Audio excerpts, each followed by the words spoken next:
Welcome audio story network. आपका स्वागत है हमारे YouTube channel audio story network पर। स्टोरी सुनने से पहले आप अपने दोनों कानों में ईयरफोन जरूर लगा लें। स्टोरी सुनने का असली मजा ईयरफोन के साथ ही में है।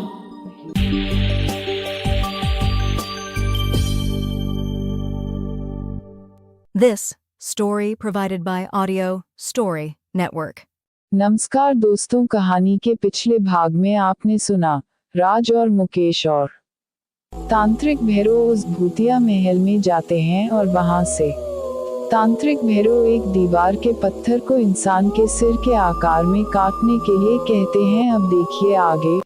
उस परछाई ने एक जोर की कराह के साथ तांत्रिक भैरवनाथ से कहा, भैरवनाथ जी, आप जो चाहते हैं मैं वैसा ही करूंगा, पर आप कृपया अपनी मंत्र शक्ति का प्रयोग बंद कर दीजिए, क्योंकि मैंने आज तक कभी किसी को परेशान नहीं किया, पर पता नहीं क्यों आपने मुझे यहाँ कैद करके रखा है और कुछ भी कहे बिना मुझे मंत्रों से प्रताड़ित कर रहे हो।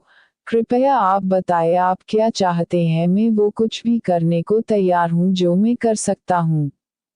अब आगे तांत्रिक भैरवनाथ जी मंत्र पढ़ना बंद कर देते हैं, क्योंकि वो समझ गए हैं कि अब युवराज दक्ष की आत्मा पूरी तरह से उनके वश में है। वो अब वही करेगा जो उसे कहा जाएगा, पर फिर भी पूरी तरह से संतुष्टि करने के उद्देश्य से भैरवनाथ जी उसे अपना पूरा विवरण देने के लिए कहते हैं। उससे उसका पूरा परिचय जानने का कारण ये है कि इससे भैरवनाथ जी उसके बात करने के लहजे और बात के दौरान उसके बर्ताव से ये समझ सकते हैं कि ये उनसे छुटकारा लेकर भागने की कोशिश में तो नहीं है, क्योंकि कई बार भूत और भूत तांत्रिकों से छुटकारा पाने के लिए वश में होने का नाटक करते हैं। युवराज दक्ष बिना किसी परेशानी के अपना पूरा परिचय दे देता है और साथ ही अपने मरने का कारण, भूत अंगारा के साथ उसके संबंध सभी बातों को स्पष्ट तरीके से बिना पूछे ही कह देता है। उसके इस तरह के व्यवहार से अब ये तो पक्का हो गया है कि वो भैरवनाथ जी को धोखा नहीं दे रहा है और वो किसी भी सूरत में वहां से भागने का नहीं सोच रहा है, बल्कि वो तो चाहता है कि वो भैरवनाथ जी का काम करे और मुक्त हो जाए। भैरवनाथ जी युवराज दक्ष की आत्मा को उसी काले कपड़े से बंधी चौकी पर बैठने के लिए इशारा करते हैं और फिर कहते हैं, तुम्हें परेशान होने की कोई जरूरत नहीं है, मैं या कोई और तुम्हें परेशान नहीं करेगा, बल्कि हम तो तुमसे सहायता चाहते हैं। पिछले कुछ दिनों में इन निर्दोष बच्चों के ऊपर कुछ ऐसी परेशानी आई है कि जिसका हल इस समय केवल तुम्हारे पास है। सिर्फ इसलिए तुम्हें यहाँ बुलाया है, पर फिर भी तुम अपने लिए स्वतंत्र हो। अगर तुम इस काम को नहीं करना चाहोगे तो हम तुम्हें मजबूर नहीं करेंगे। इतना कहकर भैरवनाथ जी युवराज दक्ष को उसके वास्तविक रूप में लाने के लिए उस पर सिंदूर की एक फूंक मरते हैं और देखते ही देखते युवराज दक्ष की आत्मा अपने वास्तविक रूप में आने लगती है। वो करीब 28 से 30 साल का सुंदर नौजवान है। उसका रंग गोरा, बाल काले, आंखें बड़ी बड़ी और चमकदार हैं। उसके पहनावे और रूप रंग को देखकर कोई भी कह सकता है कि वो एक राजकुमार है। उसका आकर्षण लाजवाब है, कोई भी स्त्री उसके रूप और उसकी सुंदरता पर मोहित हुए बिना नहीं रह सकती। यही कारण था कि अंगारा आज भी उसके मोह को त्याग नहीं पाया है। भैरवनाथ जी कहना जारी रखते हैं, ये चारों बच्चे किसी और सामान्य व्यक्ति की तरह ही तुम्हारे नोएडा महल को देखने और वहां के भूतकाल को जानने के उद्देश्य से नोएडा गए थे। इन लोगों ने बिना किसी को परेशान किए पूरा महल देखा और अनजाने में भूल भुलैया में चले गए। वहां पर कई सालों से प्रतिशोध की आग में जल रहे अंगारा भूत ने इन्हें देखा और इनके साथ यहाँ तक आ गया। अब वो इन सभी को परेशान कर रहा है। वो इनके शरीर के माध्यम से अपनी तृप्ति के साथ साथ अपना प्रतिशोध भी पूरा करना चाहता है।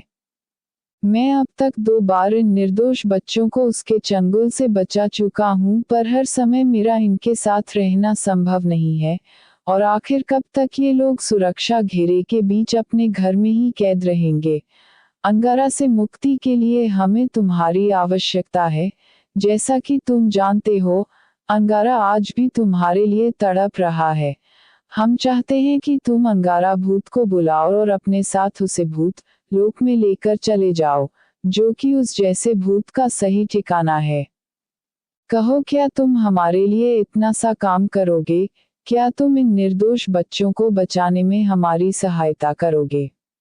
युवराज दक्ष कुछ देर तक शांत रहा और फिर उसने बोलना चालू किया।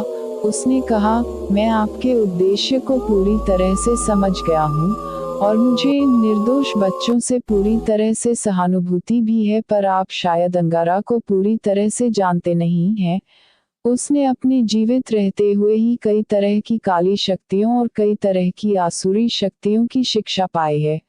वो कई दिनों तक भूखा रहकर शमशान में साधना किया करता था। मैंने तो यहाँ तक भी सुना था कि उसने अपनी इन शक्तियों को पाने के लिए कई बार नर बलि भी दी है। मुझे भी उसने इन्हीं सब शक्तियों के बल पर मोहित किया हुआ था, जिनसे छुटकारा उसकी मौत के बाद ही हो पाया।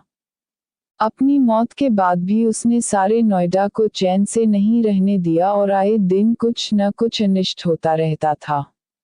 महाराज को भी उसकी वजह से ही एक अनजान बीमारी ने घेर लिया था, जिसका इलाज उस समय किसी भी वैद्य या हाकिम के पास भी नहीं था।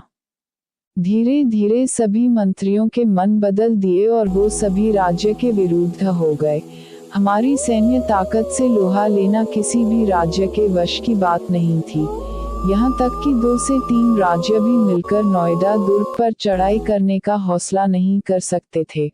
पर महाराज के स्वस्थ, मंत्रियों के विद्रोह और सेना के एकजुट न होने की वजह से सिर्फ एक मुस्लिम शासक ने ही अजेय कहे जाने वाले नोएडा दुर्ग को जीत लिया और हमारा सारा वंश खत्म हो गया। मैं आपकी सहायता तो करना चाहता हूँ, पर अंगारा को वश में करना इतना आसान नहीं है। मेरी मृत्यु के बाद भी मैं कभी एक ईंट से बाहर नहीं आया और न ही मैंने कभी अपनी उपस्थिति का एहसास ही अंगारा को होने दिया। अगर मैं ऐसा करता तो निश्चित ही वो मुझे अपनी काली शक्ति के बल पर अपने अधीन कर लेता और मुझसे बहुत से गलत कामों को करवाता। इसी वजह से आज तक मैं भूत योनि में होने के बाद भी कहीं पर भी भटका नहीं और न ही मैं अपनी मुक्ति का कोई उपाय करने वहां से बाहर निकला।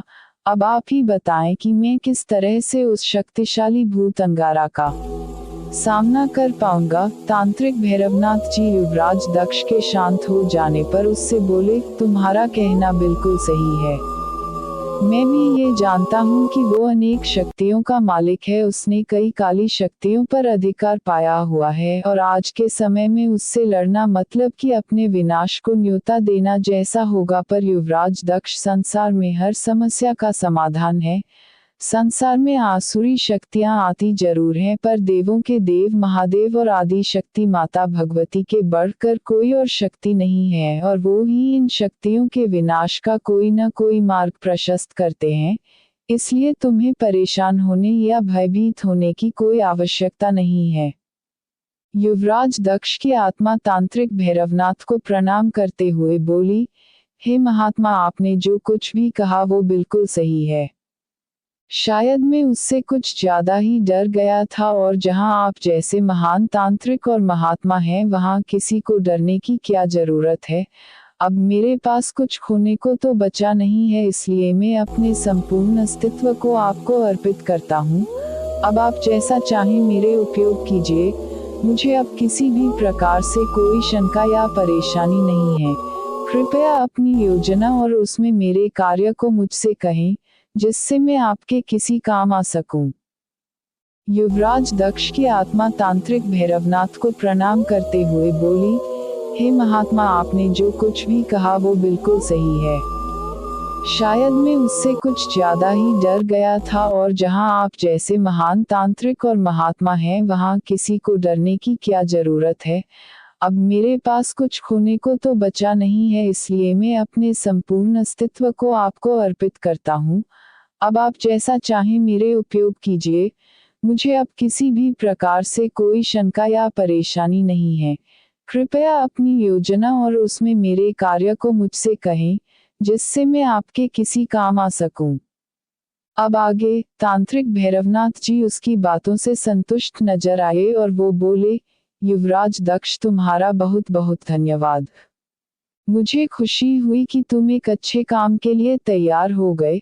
अब मैं तुम्हें बताता हूँ कि हम किस तरह से अंगारा भूत से लड़ाई करेंगे, पर उसके पहले मैं तुमसे कुछ बातें और जानना चाहता हूँ, जैसे कि जो तरीका हमने अंगारा से मुक्ति पाने का सोचा है उस तरीके से तुम्हें भी उसके साथ ही भूत लोक में जाना होगा, और फिर कभी भी तुम मुक्ति नहीं पा सकते।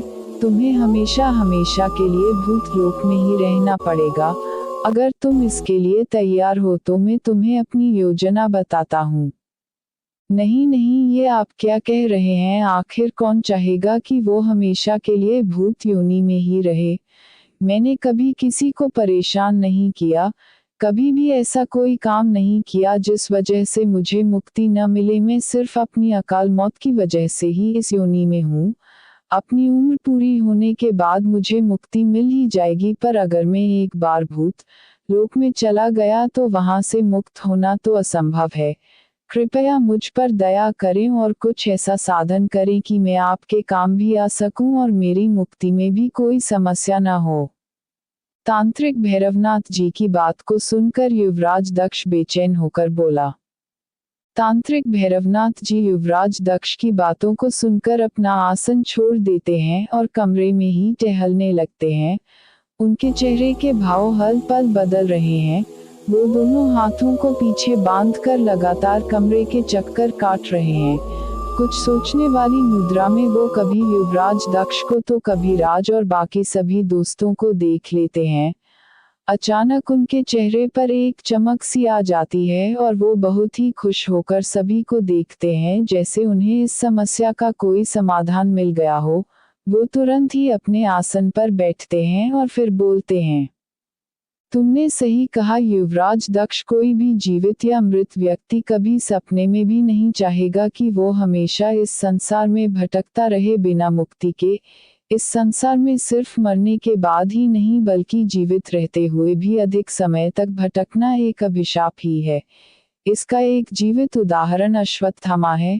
महाभारत युद्ध के अंत समय में जब अश्वत्थामा ने धोखे से पांडव पुत्रों का वध कर दिया, तब सभी पांडव भगवान श्री कृष्ण के साथ अश्वत्थामा का पीछा करते हुए महर्षि वेदव्यास के आश्रम तक पहुंच गए। तब अश्वत्थामा ने पांडवों पर ब्रह्मास्त्र का वार किया। ये देख अर्जुन ने भी अपना ब्रह्मास्त्र छोड़ा। महर्षि व्यास ने दोनों अस्त्रों को टकराने से रोक लिया और अश्वत्थामा और अर्जुन से अपने अपने ब्रह्मास्त्र वापस लेने को कहा। तब अर्जुन ने अपना ब्रह्मास्त्र वापस ले लिया, लेकिन अश्वत्थामा ये विद्या नहीं जानता था, इसलिए उसने अपने अस्त्र की दिशा बदलकर अभिमन्यु की पत्नी उत्तरा के गर्भ की ओर कर दी। ये देख भगवान श्री कृष्ण ने अश्वत्थामा को श्राप दिया कि तुम 3000 वर्ष तक इस पृथ्वी पर भटकते रहोगे और किसी भी जगह किसी पुरुष के साथ तुम्हारी बातचीत नहीं हो सकेगी। तुम्हारे शरीर से पीप और लहू की गंध निकलेगी, इसलिए तुम मनुष्यों के बीच नहीं रह सकोगे, दुर्गम वन में ही पड़े रहोगे। आज भी वो शायद इस धरती पर ही कहीं भटक रहा होगा। ईश्वर ऐसी सजा किसी दुश्मन को भी न दे, और इसलिए मैं भी नहीं चाहता कि तुम हमेशा के लिए भूत लोक में रह जाओ। मैंने एक नई योजना का विचार किया है, पर वो योजना पहले से भी ज्यादा खतरनाक और मुश्किल है। अब सभी ध्यान से सुनो। जैसा कि हम सभी को पहले से पता है कि अंगारा की मृत्यु के बाद उसकी लाश को वहीं बने तालाब में डाल दिया गया था, और किसी भी आत्मा का अपने शरीर से बहुत गहरा नाता होता है। वो अपने शरीर का मोह मरने के बाद भी नहीं छोड़ पाते। हमें अपना सारा काम उसी तालाब पर ही करना होगा। इसमें एक बाधा तो खुद अंगारा है, और दूसरी सबसे बड़ी बाधा उस तालाब की वो सैकड़ों आत्माएं हैं जो न जाने कितने समय से वहां रह रही हैं।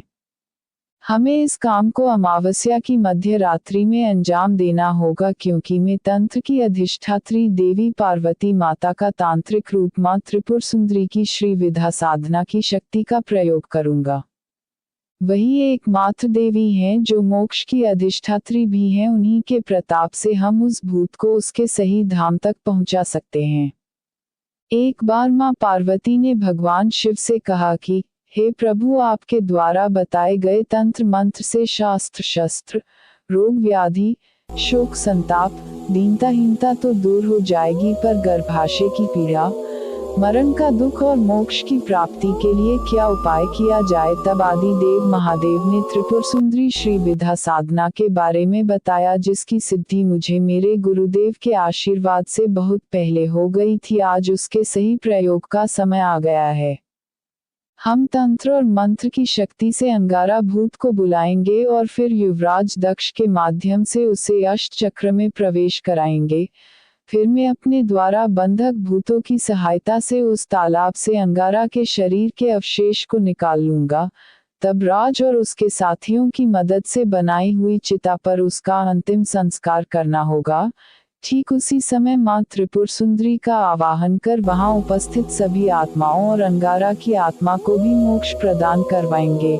पर अगर इसमें जरा सी चूक हुई तो हमारा वहां से वापस आना नामुमकिन होगा। तांत्रिक भैरवनाथ एक ही सांस में सारी योजना बताकर शांत हो गए और सभी को ध्यान से देखने लगे। उन्हें लगा कि शायद कोई कुछ प्रश्न करेगा या उनकी इस योजना को फिर से समझाने के लिए कहेगा, पर वहां तो जैसे सभी सांप सूंघ गया हो। कोई कुछ बोलने या बात करने की स्थिति में दिखाई नहीं दे रहा है। सभी सिर्फ एक दूसरे का चेहरा ही देख रहे हैं। लगता है उन्हें या तो ये योजना समझ ही नहीं आई है या फिर इस योजना में खतरों को देखते हुए कोई कुछ कह नहीं पा रहा है। तांत्रिक भैरवनाथ जी एक बार फिर सभी की ओर देखकर इशारे से हाँ या न पूछते हैं, पर सभी हाँ में सर हिलाकर उनके साथ होने का आश्वासन दे देते हैं। तब भैरवनाथ जी कहते हैं, कल अमावस्या की रात है, हमें किसी भी तरह इस काम को कल ही अंजाम देना होगा। और वो सभी को अपना अपना काम बताकर खुद दूसरे कमरे में जाकर ध्यान की मुद्रा में बैठ जाते हैं। तांत्रिक भैरवनाथ जी एक बार फिर सभी की ओर देखकर इशारे से हाँ या न पूछते हैं, पर सभी हाँ में सर हिलाकर उनके साथ होने का आश्वासन दे देते हैं। तब भैरवनाथ जी कहते हैं, कल अमावस्या की रात है, हमें किसी भी तरह इस काम को कल ही अंजाम देना होगा। और वो सभी को अपना अपना काम बताकर खुद दूसरे कमरे में जाकर ध्यान की मुद्रा में बैठ जाते हैं। अब आगे रात के करीब 11 बजे बज रहे हैं। आज अमावस्या की रात्रि है। तांत्रिक भैरवनाथ जी सभी लोगों, राज, मुकेश, बाकी दोनों दोस्त और युवराज दक्ष की आत्मा के साथ नोएडा के किले के नीचे खड़े हुए हैं।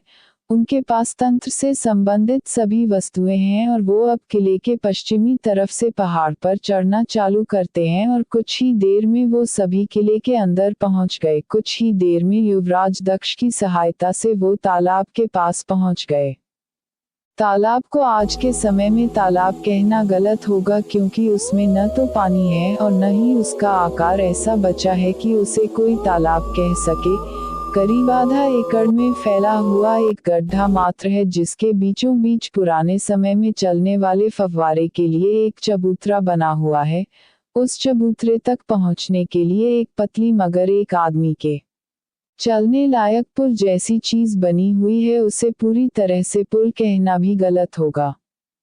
तांत्रिक भैरवनाथ जी उस चबूतरे की तरफ इशारा करके कहते हैं कि हमें इस चबूतरे के जैसे ही किसी चीज की जरूरत थी। अब हम अपना सारा काम इसी पर आराम से पूरा कर पाएंगे।